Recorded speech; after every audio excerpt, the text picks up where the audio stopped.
Hello all, big pass லெவலில் என்ன நடக்குதுன்னு பார்க்கலாம். நம்ம ஸ்ருதிகா கரணை பற்றி சொல்லிட்டு இருக்காங்க கார்டனில் உட்காந்து. கார்டனில் யாரெல்லாம் இருக்காங்கன்னு பார்த்தீங்கன்னா ஈடின் அண்டு பக்கா இருக்காங்க. ஸோ என்னதான் இருந்தாலும் கரண் இந்த மாதிரி சொன்னது ரொம்ப பெரிய தப்பு. நான் இது வரைக்கும் மற்றவங்க கிட்ட தரக்குறைவாக பேசுனதே கிடையாது. கரண் கிட்ட நான் அன்னைக்கு சொன்னது, உனக்காக கேம் ஆட 2 பேர் இருக்காங்க, 2 லேடிஸ் இருக்காங்க உன்னோட ரைட் அண்ட் லெஃப்ட்டு, ஷில்பாவையும் சும்மா தான் நான் மீன் பண்ணேன். ஸோ இது வந்து அவ்வளோ பெரிய தப்பா, நான் வந்து இருக்கிற விஷயம் தானே சொன்னேன்னு சொல்லிட்டு ஸ்ருதிகா சொல்கிறாங்க. கரண் வந்து எந்த ஹார்ட் ஒர்க்கும் பண்ண தேவையில்ல. ஸோ ஏதாவது ஒரு விஷயம் வேணுன்னா அவங்க 2 பேருக்கும் வந்து அப்படியே இன்ஜெக்ட் பண்ணி வச்சா போதும்.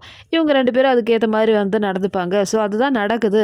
இதில் வந்து தப்பா நான் என்ன சொல்லிட்டேன் இந்த அளவுக்கு வந்து கோவம் வர்றதுக்கு? அதுக்கு இப்படி தான் வந்து கரண் வந்து பதில் சொல்லுவானான்னு சொல்லிட்டு ஸ்ருதிகா கேட்குறாங்க. ஸோ ஈடினும் வந்து ஆமா கரண் சொன்னது தப்பு தான்னு சொல்லிட்டு பேசிகிட்டு இருக்காங்க. ஸோ இந்த வீக்கெண்டில் வந்து கரணை வந்து கொஸ்டின் பண்ணுவாங்களா இதுக்காக, இல்லைன்னா அப்படியே பூசி மொழுவாங்களான்னு சொல்லிட்டு நம்மளுக்கு தெரியாது. கரண் சொன்ன இந்த வேர்டு வந்து சோஷியல் மீடியாலேயும் அதே மாதிரி நிறைய ஆர்டிகல்ஸ்லலாம் வந்து எல்லாரும் பேசிகிட்டு இருக்காங்க. ரொம்ப தப்பாகவே பேசுகிறாங்க கரண் சொல்லிட்டு. எனிவே இந்த வாரம் ஸ்ருதிகாவுக்கு நியாயம் கிடைக்குமா இல்லையான்னு சொல்லிட்டு நம்ம வெயிட் பண்ணி பார்க்கலாம் மக்களே. இந்த விஷயத்தில் கரணோட பாயிண்ட் ஆஃப் வியூ என்னன்னு சொல்லிட்டு நம்ம பார்த்துட்டோம். கரண் வாயாலே வந்து சொல்லிட்டான் அவன் வந்து என்ன நினைக்கிறான்னு சொல்லிட்டு. ஒரு தடவை சும்மா இந்த மாதிரி பேசும்போது நீ தப்பாக அது பேசியிருக்கக்கூடாது அப்படின்னு பேசும்போது, இருக்கட்டும் அது வந்து நான் எல்லாருக்கிட்டையும் வந்து நைஸாக இருக்கணும்னு எனக்கு அவசியமே கிடையாது, நான் வில்லனாகவே இருக்கிறேன், அந்த மாதிரி ஒரு டோனில் தான் பேசிகிட்டு இருந்தான். அதே மாதிரி யாமினியும் இன்னைக்கு லைவில் பேசிகிட்டு இருந்தாங்க.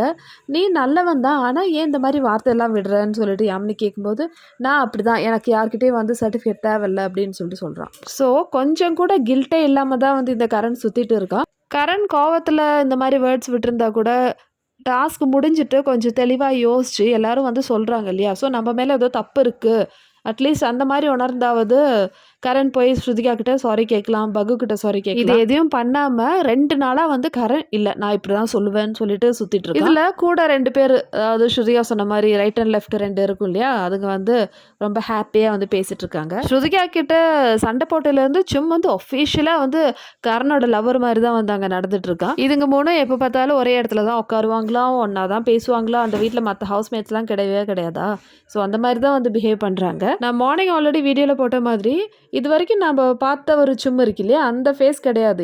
இப்போ வந்து சும் 2.0 ஆயிட்டாங்க. ஸோ கரணோட லவ்வராக வெர்ஷன் மாறிட்டாங்கன்னு நினைக்கிறேன். இப்போ கரண் சும் ஷில்பா பண்ணுறதுலாம் எப்படி தெரியுமா இருக்குது, இது வரைக்கும் ஸ்ருதிகா அவங்கள வந்து ரொம்ப கண்ட்ரோல் பண்ணி வச்ச மாதிரியும், அதுக்கப்புறமேட்டு இப்போ பிரேக் பண்ணி நாங்கள் ஒன்றாயிட்டோம்னு சொல்லிட்டு அந்த மாதிரி தான் காமிக்கிறாங்க. சரி நீங்கள் ஏதாவது பண்ணிட்டு போங்கடான்னு சொல்லி நம்ம நினைக்கலாம். ஆனால் இந்த டிக்விஜய்க்கு என்ன ஆயிடுச்சு, டிக்விஜய் வந்து அப்படியே கூடயே தான் இருக்காங்க கரண் டீம் கூட.